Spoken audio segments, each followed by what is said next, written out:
Olá, muito boa tarde para você. São 16 horas em São Paulo, conectado no ar com a nossa edição semanal de esporte. Nos nossos estúdios já está o jornalista William Lopes. Boa tarde, William. Muito boa tarde, prazer estar aqui. Muita coisa para a gente falar e não perder tempo, né? Tem muita notícia e bons comentários para a gente fazer hoje aqui. Muito bem, os fatos mais importantes do final de semana esportivo você acompanha a partir de agora no Jornal do Conectado, que está no ar.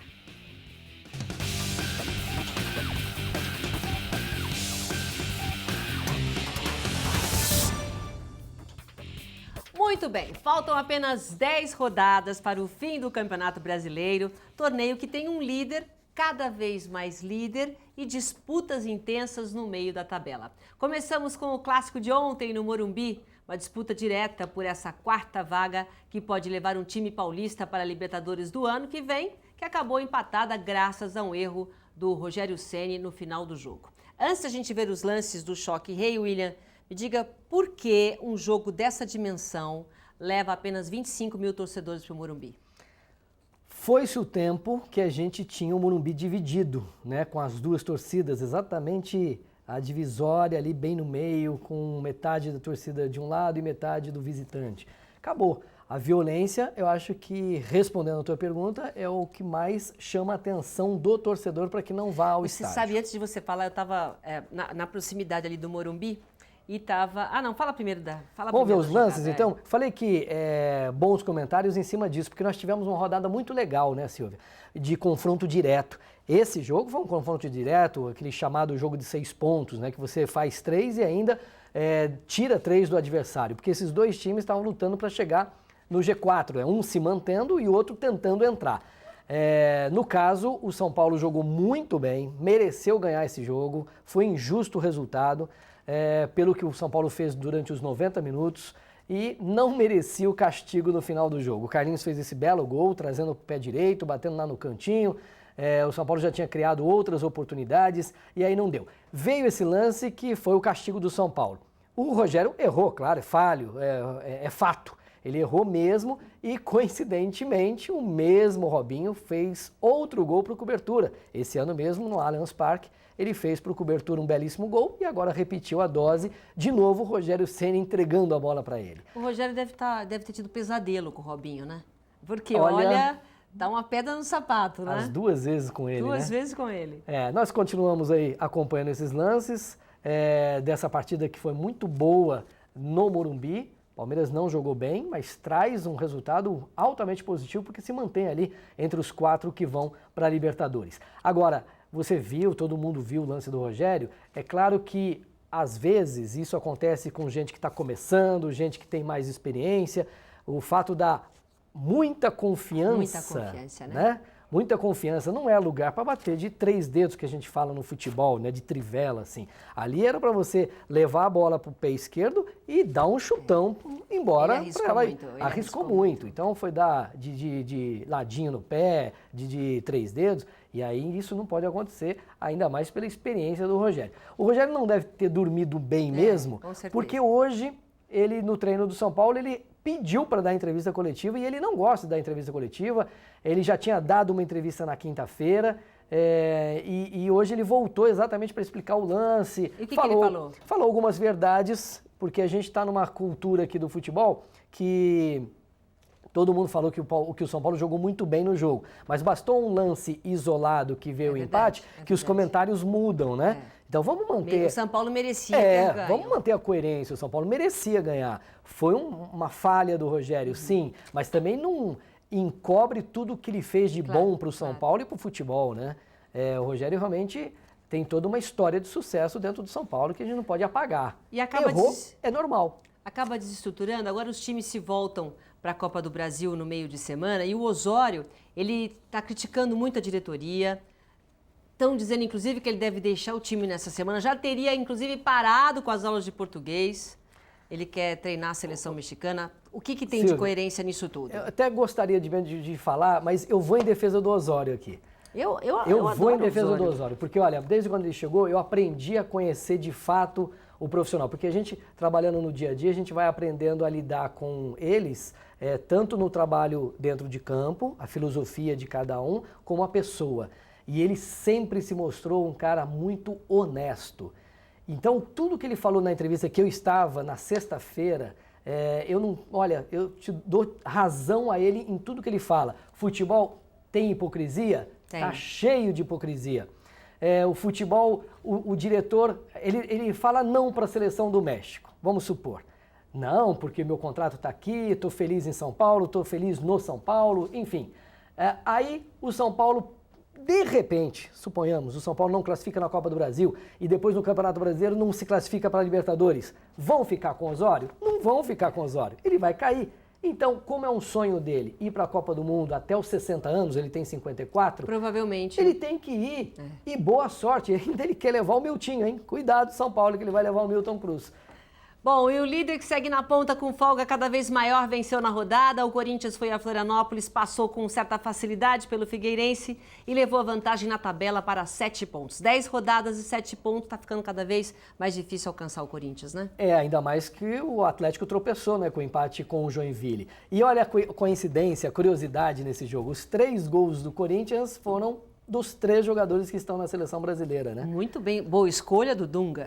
Exatamente. E os 3 estão vivendo uma boa fase, sem dúvida nenhuma. O Corinthians jogou muito bem, mereceu ganhar, não deu chance nenhuma para o time do Figueirense, que está correndo muito risco de rebaixamento aí. E a gente já viu o gol do Gil agora há pouco, antes foi do Elias, e o terceiro foi do Renato Augusto. Aí depois desse rebote ele fez o terceiro gol do Corinthians. Grande vitória.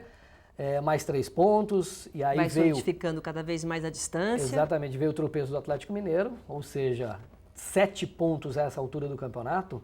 Tá o Corinthians já está vivendo a melhor campanha que o Cruzeiro nos 2 últimos anos, chegando exatamente nessa rodada, faltando 10 para terminar. Então o Corinthians está a caminho, e a gente fala muito nisso porque vocês estão vendo em casa que todo mundo fala desse Campeonato Brasileiro, dessa palavrinha oscilação, né?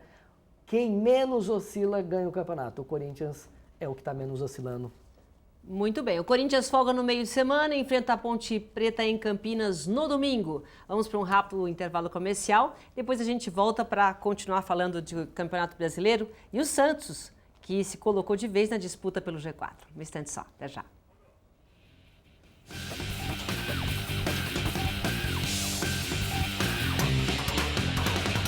Estamos de volta e aqui recebendo o jornalista William Lopes para falar do que de melhor aconteceu nesse final de semana esportivo. Voltamos com o Campeonato Brasileiro. O Santos parece que nem sentiu falta do novo camisa 9 da seleção brasileira. Ontem, Ricardo Oliveira não jogou contra o Inter e o Lucas Lima foi bem marcado no duelo que aconteceu pela manhã. Mas mesmo assim o Peixe passou pelo Colorado e se manteve firme na busca por uma das vagas da Libertadores do ano que vem, William.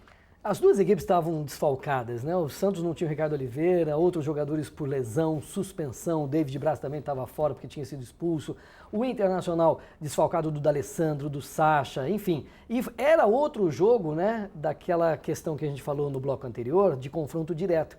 E ali os 2 times lutando para chegar no G4, no grupo que vai para a Libertadores, e realmente nós tivemos um bom jogo e o Santos foi muito superior, o Santos foi muito bem na partida.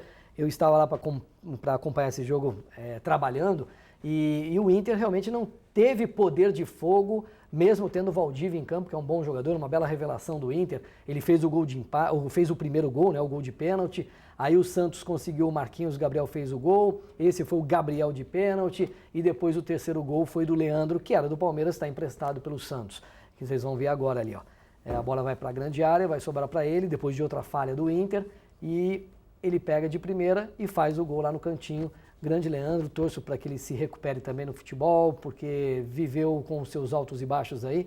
Então realmente está tentando resgatar o melhor do seu futebol nessa campanha que ele vai fazer dentro do Santos, curta, porque é um contratinho de 3 meses apenas até o final do ano, e depois ele volta para o Palmeiras ou é negociado para outro time. Mas o Santos, a reação fantástica, dentro de casa o time não perde. Com o Dorival Júnior, depois que assumiu, a gente lembra que o time estava na zona do rebaixamento e desde que o técnico assumiu, o Santos não perdeu mais em casa e isso faz a diferença também. Mas você tem que buscar alguma coisinha fora, ponto fora, uma vitória fora. Demorou para acontecer, mas o Santos também passou por essa situação e hoje está brigando para entrar no G4, no grupo da Libertadores. Está faltando muito pouco e a vaga pode sair sem dúvida nenhuma. até porque a rodada foi boa para o Santos, com esse tropeço do São Paulo, esse empatezinho no final, o próprio Internacional que era confronto direto. Então o resultado foi bom para o Santos chegar e hoje o Santos é o 5º colocado, né?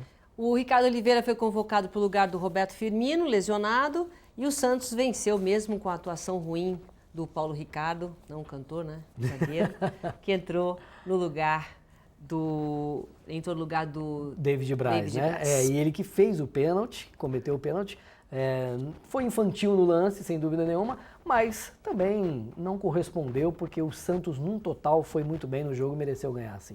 Muito bem, vamos ver como é que está a classificação do Brasileiro depois de 28 rodadas. O Corinthians chegou aos 60 pontos, o Galo tem 53 e o Grêmio soma 51 pontos. O Palmeiras fecha o G4 com 45. Depois aparecem Santos, São Paulo, Flamengo e Inter. A Ponte e o Sport somam 40 pontos e fecham a primeira parte da tabela. E terminando só um comentário, a briga, claro, o título Corinthians e Atlético, o Corinthians está muito próximo, sem dúvida nenhuma, e pela matemática do Tite, mais 5 vitórias, o Corinthians é campeão, faltando 10 jogos. O Grêmio fica com uma vaga da Libertadores e ali a briga vai ser boa para a 4ª vaga para a Libertadores. Palmeiras, Santos, São Paulo, Flamengo e Internacional. O Flamengo também tropeçou, ali, né? O Flamengo tropeçou e o Santos também foi beneficiado por esse tropeço do Flamengo. Aí a briga vai ser boa. E o Vasco, Flamengo, né? com o Vasco, Com o Vasco, Então, a 4ª vaga vai ser disputada até o Internacional ali, ó. Palmeiras, Santos, São Paulo, Flamengo e Internacional, todos brigando por uma vaga. E essa briga vai ser muito intensa até o final do campeonato. Virando a página, vamos acompanhando o Atlético Paranaense e Fluminense, que estavam lá na frente, agora patinam. O Cruzeiro segue na zona das pasmaceiras, né? Mais à frente da turma que luta contra o rebaixamento. Coritiba, Avaí e Goiás estão fora da zona da degola. Os 4 últimos do Brasileiro são Chapecoense, Figueirense, Vasco e o Lanterna Joinville. 3 de Santa Catarina no Z4. Exatamente. Um comentário rápido, o Atlético Paranaense errou ao demitir o Milton Mendes, que é um belo técnico, e demitiu por quê, faltando 10 jogos no campeonato? O Atlético vai brigar por título? Não. Vai chegar na Libertadores nesse momento? Não. Mas fez um belíssimo trabalho, não tinha que demitir o técnico Milton Mendes mesmo. Fluminense errou ao contratar o Ronaldinho Gaúcho, caiu na tabela e lá atrás, na briga pelo rebaixamento, os 3 de Santa Catarina caminhando para a 2ª divisão, se bem que a briga vai ser boa até o final também do campeonato. E o Vasco a melhor campanha nesse segundo turno. Recuperando, né? Mas para sair dessa situação ainda falta muita coisa, mas está a caminho. Muito bem. Nesse meio de semana não temos rodada do Brasileirão, o campeonato dá lugar à Copa do Brasil, que tem suas disputas dos jogos de volta das quartas de final. E as semifinais podem ter 2 grandes clássicos. Vamos ver. De um lado da chave, São Paulo e Santos são favoritos contra Vasco e Figueirense, respectivamente. O tricolor enfrenta o Vasco na 4ª, enquanto o Peixe recebe o Figueira na 5ª, com a vantagem de 1 gol conquistada em Florianópolis. Olha, o São Paulo abriu 3-0 diante do Vasco, está bem encaminhada a vaga, porque o Vasco tem que se preocupar mesmo com o Brasileirão para não cair.